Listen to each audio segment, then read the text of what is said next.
So that's 14 million people, and I think some of the other examples we've already seen today from other companies show that this peer-to-peer marketing, where you get consumers as your partners in the marketing process, is really part of the solution to what we've been talking about today. But let me pass the baton to some of my colleagues on this panel. I think you know, there's a lot of nuances. We've talked a lot about consumer brands, but Sandeep, you're in a different business. I mean, I think financial services has taken a lot of heat, especially on this topic of trust. And even if that were not the case, you're in the insurance business, and people don't generally want to discuss sickness and death. So how do you really build trust on topics that are not necessarily aspirational but necessary, and get people comfortable enough to talk about some of these very sensitive issues? Yeah, thanks, Deepa. I mean, undoubtedly a lot more challenging for the financial services industry, particularly if you look at what's happened over the last 3 or 4 years, you know, repeated financial crises, some of the top brands in financial services taking a serious beating, some companies sort of going out of business. At AXA, we've chosen a brand positioning where we've sort of worked around a concept of being a financial protection company that continuously proves that it's a brand worth trusting. And the reason we came up with this positioning, because consumer insights told us that there is an expectation from consumers today, and very clearly articulated by them through research, that they expect the financial services sector to move away from a land of promises. You know, happy faces, family settings, use of cliches like financial freedom and achieve more and security and stability, to a land of proofs, where companies are forced to provide, I mean, not just life insurance, but banks, insurance, the entire spectrum of financial services companies are forced to provide much more clear and tangible, distinct propositions, which are really termed as proofs, that clearly answer to customer expectations and demonstrates trustworthiness. And if you do that over a sustained period of time, then you create that sort of, you know, that trustworthiness in the brand. Now that's the theory of it. So how do we bring something like this to life in a sector where you basically are in the service industry, and as you correctly pointed out, people don't really want to think about, you know, sickness or death or any of these outcomes. So what I'd like to do is just share a couple of ad films with you, and then very quickly talk you through how we've tried to deliver and create a message around being a trustworthy brand through the positioning and these advertisements. So if we could just have the 2 films, please. और इसको tally करो इसके how so I was saying ये वाला हाँ इसको check करना है और ये देखिए ना मैम क्या वो की कुछ चीजें हैं जो मेरे पास पड़ी है, लेकिन उनकी जमा पूंजी जो मेरे लिए थी वो आपके पास पड़ी है। देखिए अब बेवजह सेंटिमेंट जो पैसे वो मेरे लिए छोड़ गए हैं उसके लिए मुझे रोज यहाँ धक्के खाने पड़ते हैं। Sorry for being sentimental. आपके अपने उनके हक के पैसों के लिए परेशानी क्यों उठाए?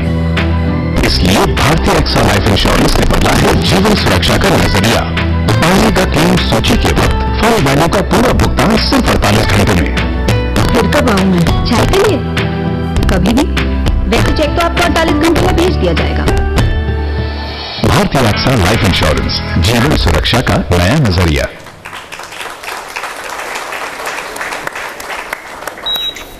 हाँ?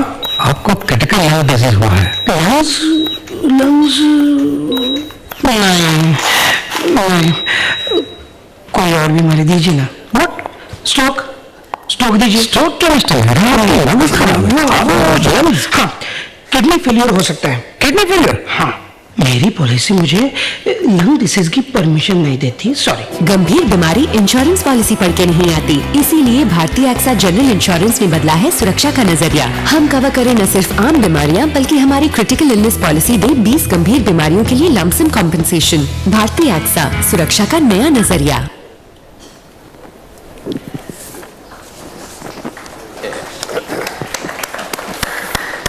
My sincere apologies to delegates from outside of India. Those ads were meant to have the English supers, but I think the general message... They did? Okay, I couldn't see them. So clearly, you know, the first campaign, you know, it tackles a very, very key customer barrier when it comes to purchasing life insurance in India. I mean, we've got 25 companies out there selling life insurance, but there's a tremendous fear in the customer's mind around bureaucracy, delays of claims, the fact that the family member may never actually get to claim the money. And it's really unfortunate because people go through this experience at the worst point in time in their lives. So really what this ad actually does is it says that in your insurance policy, when you buy a unit-linked policy, you have a fund value, and that fund value will be paid by the company in 48 hours of your submitting the claim. And if we don't do that, we will pay you 1% interest for every day's delay.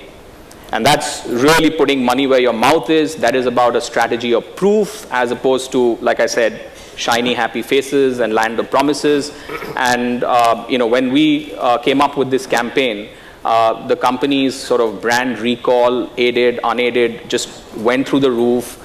This is about a year-old campaign. It's really not been present in the media for a fair amount of time now, but it resonated extremely well with the target audience, and clearly an example of, you know, how a financial services company can really create this sort of trust in the brand around a very emotional moment in people's lives.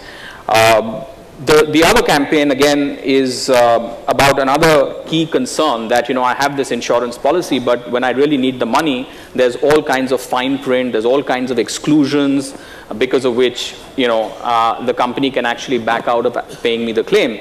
And here, this campaign really says that, you know, when you have a critical illness, you don't really get to pick and choose which critical illness. So when you're buying an insurance policy for critical illnesses, you need to have a comprehensive policy that covers pretty much any form of critical illness other than a pre-existing condition.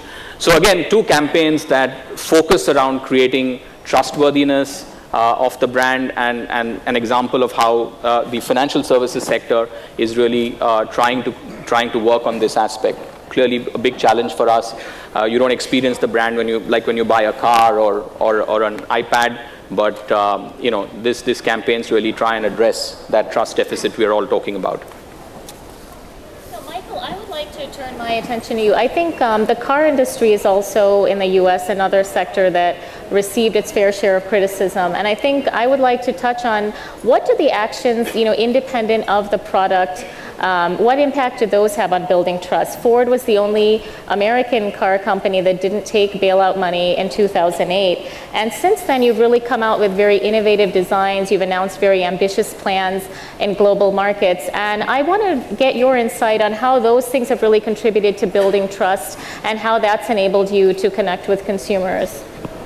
Well, Deepa, I think the fact we didn't take bailout money probably had and certainly did resonate well with the US consumer, and certainly we achieved improved sales share, market share as a result of it. But I think all of us would recognise you can't depend on one event to define trust, and if you do depend on one event, you're not likely to be in business for very long. So you're right, we worked very hard around that aspect and ensured that that message was out there about our independence and our focus on going alone. But we also focused on building and rebuilding the brand in terms of what we meant and what we stood for, and the fact we're not just an American company, we're a global company. Mm-hmm. And so we focused hard on really defining 4 pillars that we were going to move forward on, and that was quality, green, safe and smart.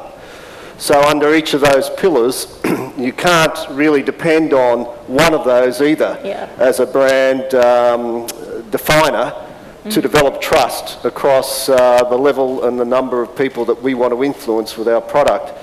So under each of those pillars, we worked hard to look at what we could do to separate ourselves from our competitors. And obviously, that's a journey. We worked hard on developing a one Ford concept instead of a multitude of different countries where Ford is present. So, for instance, here in India now, you know, all of the new products that we're going to be introducing between now and mid-decade, 8 new products will come off global platforms. So someone purchasing a product here in India will be, who is travelling to Europe or to the US or to ASEAN, will see those same products being driven instead of products which are mutually solely designed for India. And that develops a level of confidence and trust that these products are global products that are purchased by the global community rather than just dedicated and focused on one market. The design element and the technology element and story are critical, as you say, and you know, so we're working very hard to separate ourselves from a technology perspective. So with Figo here, we were first in the segment to launch Bluetooth, for instance, in a segment where value for money is a very strong focus and a very strong brand builder from a trust perspective. What we did was spend a huge amount of time with the consumer prior to the base design and engineering of the product. So we spent hundreds, thousands of hours with the consumer in that, who purchased in that segment, understanding their needs, their wants. And what we found, and we actually changed our base premise of what we would include in that product, we actually focused, we found that technology was a tremendous differentiator and an attractor for consumers, even in that price-conscious segment that we moved into with Figo. So we actually, late in the piece, after significant research with the consumer, put Bluetooth in our product, which was a differentiator first in the segment. These are small examples of right across those pillars of quality, green, safe and smart, being able to resonate with the consumer. And finally, I think what we've really done in our launches, we've moved away from brand ambassadors as Bollywood stars or cricket stars or whatever. We haven't used any of those in our Figo or Fiesta launches at all. We've used the consumer. So, for instance, when we launched Figo, which has been a great success, we had a Discover Smart Drives process through the social media network where we interacted with our consumers, gave them the opportunity to go on a relay drive from Chandigarh all the way down to Chennai, and that got huge response on social network. And we then use those people in our advertisements, not Bollywood stars, and not cricket stars. We use consumers, and we've done the same with the Fiesta experience. So when you see our ads, it's the consumers talking about our cars. And most recently, which is, you know, and it could have been perceived as a controversial approach, we've used a campaign called Swap Your Drive. But we haven't talked about our competitors' brands. We've just given the opportunity for a person who drives a competition product to drive our product. And and comment on our product. Not a comparison with theirs, but comment on our product. Again, the consumer, talking to the consumer. So for us, these have been the critical elements that we've embarked upon. The journey's a big one, obviously, here in India and other markets, and we're looking forward to it, continuing. Now, Vikram, you have a different challenge. You lead a really young company. A lot of your consumers are young, and you're here in a market that's changing and evolving so rapidly. So how do you go about building trust when you have so many moving parts? Okay, the topic for the discussion is what? Building brands in a trust deficit world. It sort of leads one to believe that trust is on the wane, it's dropping. I actually think the title of this discussion should be Building Brand Trust in an Attention Deficit World. We've got a study called 3D where we just look at all aspects of a brand, and we've been doing it for a long time, about 30 odd categories. I looked at, there's a brand pyramid which gives you commitment, and I'm using that as a surrogate for trust. You actually find that across key brands, the commitment levels per se are not coming down that much over the last 5-6 years. Now, that tells you something. The commitment levels per se are not very high. They're quite low. Consumers are not very easily giving away their trust. But once they do give it away, they're not capricious, they're not fickle. They're a whole lot less fickle than the brand managers and agencies are about changing brand fat fortunes. And, you know, this is where I think we just have to start deconstructing what exactly is brand commitment all about. And I think that's where I've come to the point of view, and there's some studies and stuff that we've done to sort of establish that, is really a function of psychological equity that consumers have with brand, and then a marketplace equity. The marketplace equity is all got to do with competitive pricing, width and depth of distribution, the entire media salience that you might be having, all the stuff that make you attractive, visible in the market. And of course, those things count. But you also have the psychological equity, and we've been hearing some of them. I mean, Robin talked about it in the form of your gene pool. Are people clear about what their brand gene pool is and how you're actually propagating it through the generations to come? My own sense on this is that marketers today are talking way too much on the market salience factors of price, media, and distribution, and not enough on brand stewardship to build psychological equity. Case in point for all the Indian delegates is brand Nirma. It was what? It ruled the market, and it was supposed to be the marketing sort of history. It created marketing history in the 80s. Where is it now? And that's the point. It was only built on pricing. Somewhere along the line, the core equities, the psychological equities, if they aren't strong enough, and I think that's what really needs focus. Now, that's my first point. At any point in time, see where your brand, okay, now let me just take an example on Nokia. In our same study, 3D, Nokia is the highest with a 66 brand commitment. It's huge. In fact, it's higher than what its market share today is. It's come down from a 60 down to currently about a 40 odd, 42, 43. The interesting part here is that because of the predatory pricing done by these Chinese brands that have come in, somewhere the entry barriers or rather the barriers for buying Nokia have suddenly come down, and people are experimenting with that. But still the latent appeal for a Nokia is still high. So that when they came back with a dual SIM and they actually fought back, they've actually regained 9 share points from 33 back to 42. So somewhere that psychological equity is working for them. And marketplace factors, yes, it's inevitable and you have to fight that, but be aware of both of them. The second question, and I think we can carry that on in the discussion, is how do you go about doing it? Because then I think building trust, I think it's old wine in new bottle. It's pretty much the same thing. I mean, what? Gosh, Volkswagen, after the success of the Love Bug in '68, they started doing all the Herbie series, right? No, I mean, that was what, 40 years old. It's still branded content. It was very engaging. It doesn't mean that it wasn't happening earlier. I just think that today the graphic equalizer of advertising and some of this other engagement stuff has to be wobbled around a little bit.